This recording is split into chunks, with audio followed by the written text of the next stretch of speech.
Hey guys, it's Sam with The Blind Life. So I recently had the opportunity to go take a tour of the Ohio State School for the Blind in Columbus, Ohio.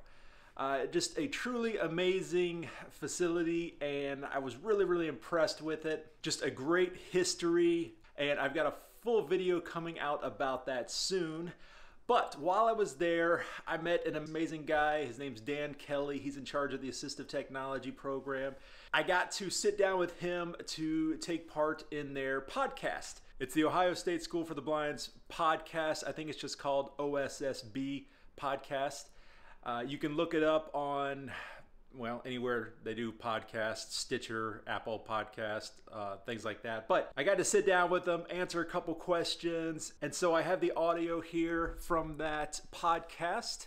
I had a good time doing it. If you want to hear more from Dan and the other people at the Ohio State School for the Blind, be sure to check out their podcast, OSSB Podcast. But that's it, guys. Thanks, Sam with The Blind Life. We'll see you next time. All right, welcome back. Joining us today on the podcast is a special guest, Sam Seavey, and his wife Rachel, and helping them around the school today is Miss Lori Kaplan and Andre.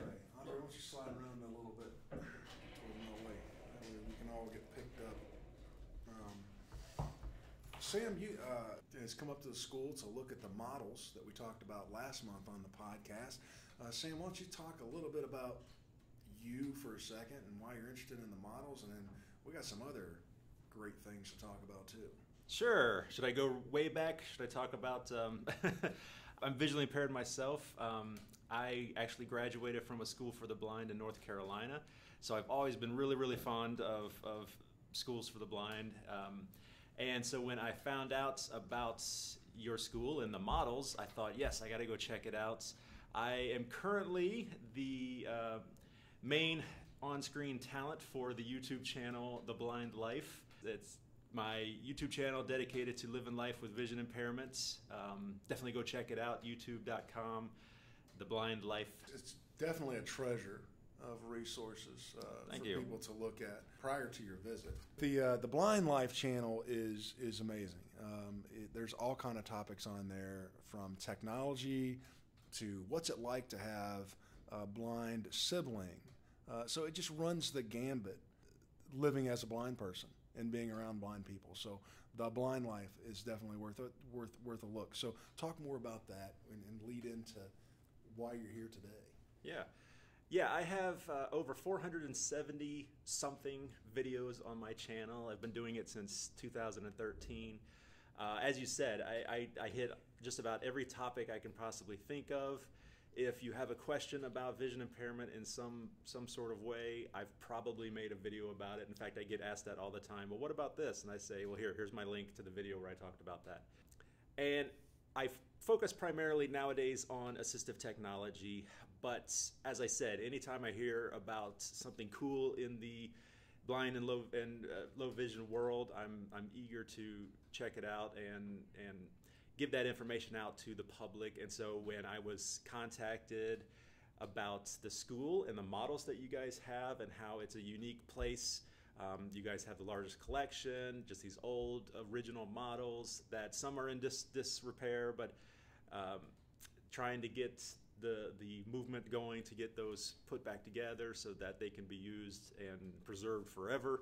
I just thought that was awesome, and anything I can do, selfishly I wanted to check them out myself, but anything I can do to get the word out there, I'm happy to do that as well. It's kind of a special project, and I'm glad to see that you talked to Seal Perano earlier. Yes. I'm sure. They've started the Model Club, one of the after-school programs, in an effort to restore those. And, we learned last month there's people coming in from Ohio State and different places to help with that. And 3D printing is going to be used as well. Yeah, that was really cool. Yeah, to bring back some of those pieces. So how did you become motivated to educate the public about blindness and about visual impairments?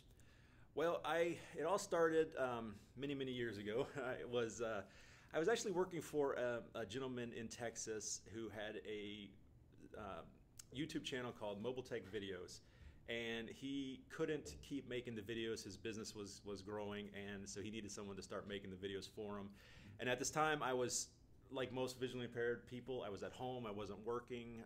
I had a job in restaurants, and as my vision progressed, I had to kind of leave that and find something new. And so I thought, well, this is something I can do. I can tailor this job to my own needs here in my house, and I can do it, the way that's going to work the best for me. And so I got that job, started making videos. Mobile Tech Videos 2 was the channel. That one got pretty popular.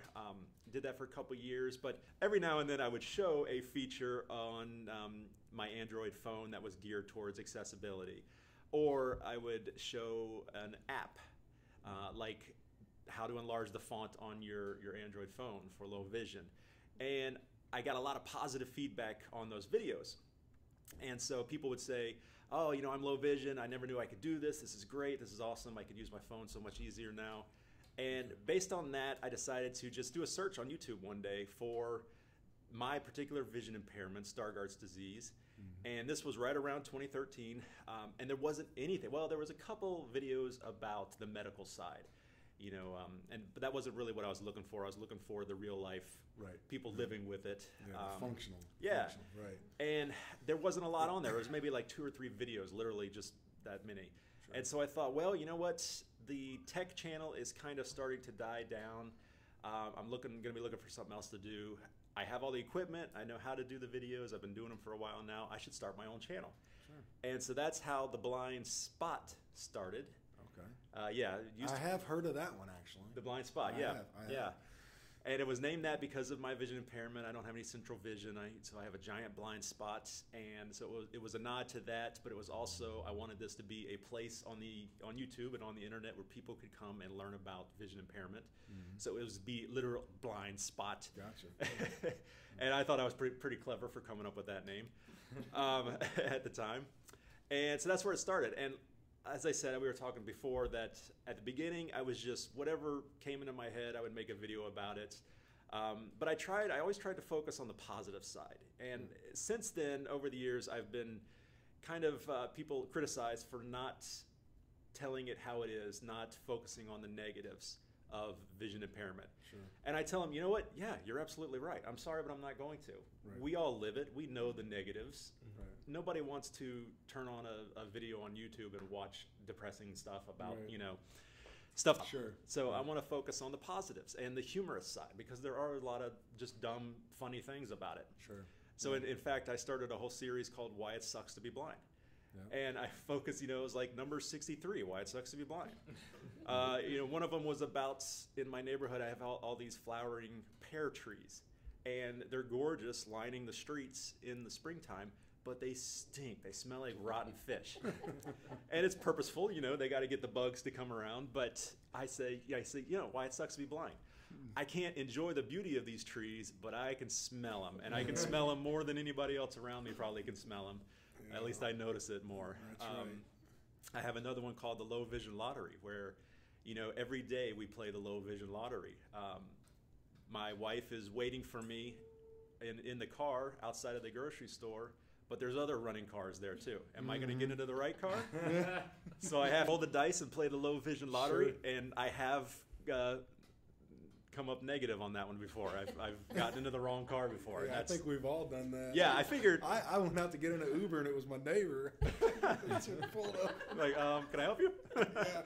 Yeah, and we all have embarrassing little moments like that. And that's one of the things, as I continue this journey with the YouTube channel and I meet more people, I find out that we're all very similar. We all have the same kind of experiences.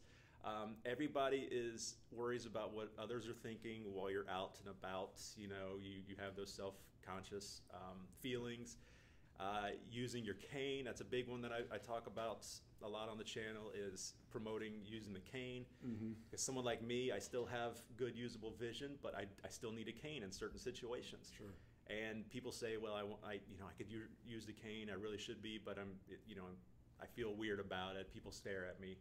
So, and I say everybody does. We all feel that way. Right. But you have to, once you realize the benefits of the cane far outweigh those few negatives. and you start to realize that it's a tool. It shouldn't be embarrassing. It's, you're using it for a reason, and forget what everybody else thinks. Right, and you get through the barrier of self-consciousness. Yeah. Right. Where you kind of lose that because of using a tool that gives you better access. So it's like using a screwdriver to take out a screw instead of a hammer. Right. Right? Exactly. I guess that's an analogy off the cuff that I probably never use again. I'm going to use it. But did you promote your channel, or did it spread? I mean, you're up to over 12,000 subscribers right now. Was it just word of mouth kind of a thing, or? Well, it was, and a lot of people think, and I talk to a lot of people about getting into YouTube, and I tell them it's a very slow process at first. What do we say? We figured out earlier today that I was, I think, 3 years in before I hit 1,000 subscribers. Yeah. And in the last 2 years, I'm on 12,000 now. Yeah. So it's exponential growth. The longer you're on, the more visibility you have, pun intended. You spot on with that. Yeah. You get more people noticing you. But I am on Facebook. I share my videos through links on Facebook, on Twitter. I try to be good about that, although I'm really terrible about it. I have an inbox on Facebook that I think I had like 70-something messages I really need to get to sometime. Yeah. So, first-time visitor to your channel, do you have a favorite that you like to recommend? Start here, or is it just pick what you're interested in? And yeah, probably. I don't have a favorite.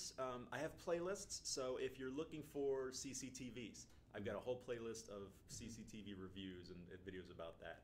If you're looking for wearable devices, Orcam, New Eyes, Iris Vision, Cyber Eyes, I've got videos on all of those, and it's all going to be in that playlist. If you're looking for tips and tricks, if you're looking for why it sucks to be blind videos, I've got a whole playlist for that. It's very organized, and it's very screen reader accessible as well. Yeah, and now that's just up to YouTube. It's as accessible as YouTube's app is, or their website. And I've made videos about that, how to navigate YouTube using voiceover and things like that. And so there's some frustrations, of course. Sure. Some things just say button, and that's it. Yeah, I haven't looked at it with voiceover yet. I looked at it with JAWS. Hopefully JAWS will navigate the descriptions better, because voiceover is terrible about. It'll tell you the links, but it doesn't give you any context. It'll read the link out, but it doesn't say right before that where it says Facebook link. Okay. So you have to use a little bit of deductive reasoning. Sure. But maybe someday. Logistically, what has to happen to put these videos together? I mean, is it as simple as using your phone and just pointing and talking, or is it a pretty involved process? It can be any or all of the above. It can be whatever you make it. And I've done presentations where I talk about getting started in YouTube and getting started with vision impairment. I've got a video on it, in fact, as I said. It can be as simple as using your phone, sitting in front of a window with some nice light, and just recording. The most important thing is the subject, the story, of course. Now, if you want to get more technical and more fancy, you can get a nice camera, you can get lighting, you can get a microphone. Lighting and audio are vastly more important than the camera. Okay.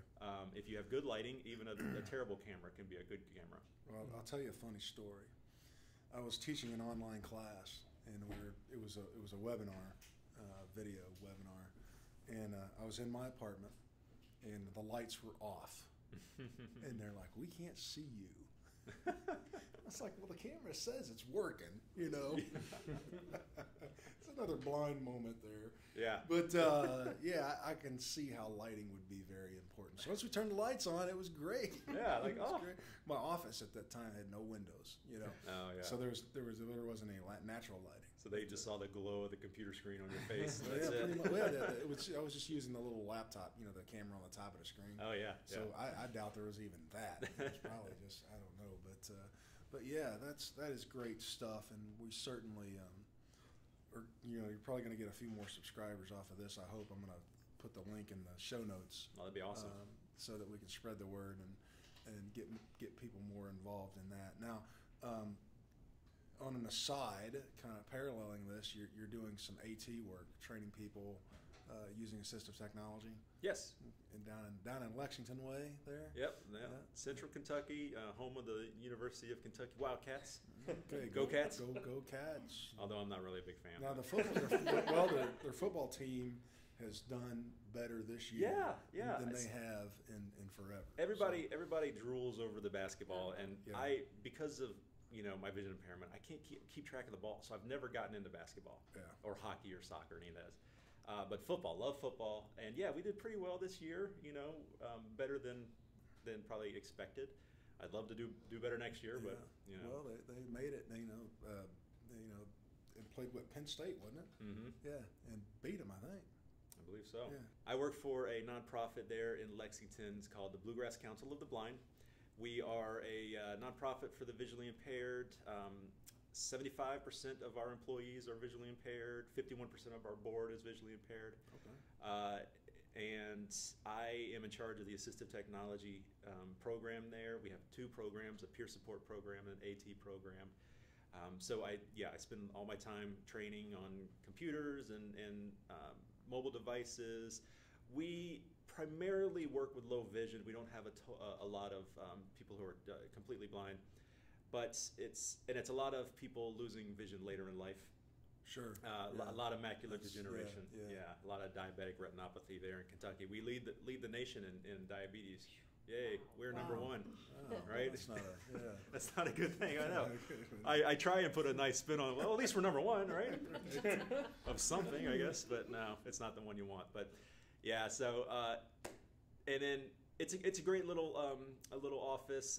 We are pretty much the only ones definitely in Central Kentucky, maybe even in Kentucky. Very unique in the services we provide. We don't sell anything. We don't purchase anything for people. We have a loan program and a distribution program. So if somebody needs a CCTV and can't afford one, we can do our best to get one for them. At the very least, let them borrow one for a couple months.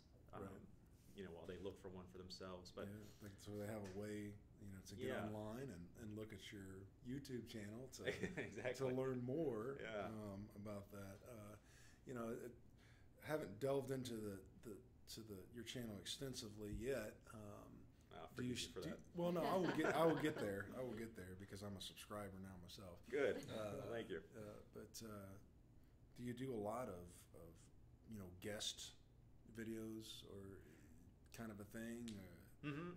When I have the opportunity, I've done some Skype interviews with some other pretty prominent YouTube, visually impaired YouTube talents, celebrities, I guess, or influencers, I think is what they're calling us now. Okay, all right. And I've done. We have a gentleman who actually works in Lexington. He's a therapist, counselor, and he's visually impaired. I did an interview with him. That was really, really cool. He's in the perfect profession for that because they're supposed to be good listeners, and there's no one else that's a better listener than the visually impaired. Sure, you got that. So he can really, he doesn't have any of the, even though people don't want to, we do on the spot judgment of people based on appearance, and things like that. And so when you take that out, you can really just listen to the person and who they are, and so that helps in his job. The voice. Yeah, right. I just went up to New York in October, and I did a meeting with 2 blind brothers. Yeah. Who had I just bought a couple T-shirts from them. Yeah. I saw that. I didn't watch that title. I did see that one on there earlier today. Yeah. Great guys. The Manning brothers up there. They have if anybody doesn't know, they have a clothing company that 100% of the proceeds go towards finding a cure for blindness. And I think one of the brothers is on the board for the Foundation Fighting Blindness. I could be wrong on that, but great guys. Had a great time. I took my sister up there because the brothers have Stargardts, and my sister and I have Stargardts. So I thought it was a perfect little meeting for us. Sure. Yeah. That sounds great.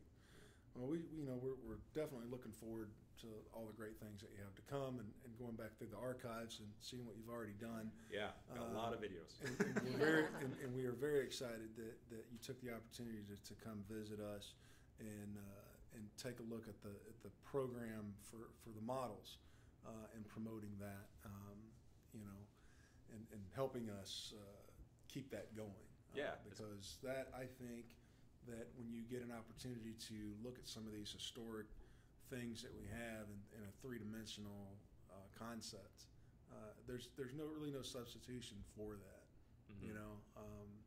So being able to bring those back and restoring them it's definitely a great thing, and we just want to thank you for your efforts, your involvement in helping make that happen. Yeah, it was my pleasure. As soon as I heard about it, like I said, I definitely wanted to check it out, and we were up here for another event, and it worked out perfectly that we could just stop by. Yeah, I think it's great. Like I said, just as a teaching tool, because I was feeling on Mount Vesuvius, and just saying, like, I've seen pictures of it, I've probably seen a model somewhere, but I didn't realize just all the little intricate detail of the crater, how it has different layers in there, different craters within craters. And that's things that you wouldn't know for a visually impaired person, wouldn't know unless they were getting on there hands-on and feeling it. So I think it's a great cause to get these things all back to the best shape possible and let people see them. Great. Let people feel them. Yeah. That's right. That's right. And I think this is a great thing what you guys are doing with the podcast. So I'm looking forward to going back and listening to your old shows too. Oh, thank you so much. And hearing the ones in the future. All right. And I'll put a link to it on my channel as well. Oh, yeah, that's great.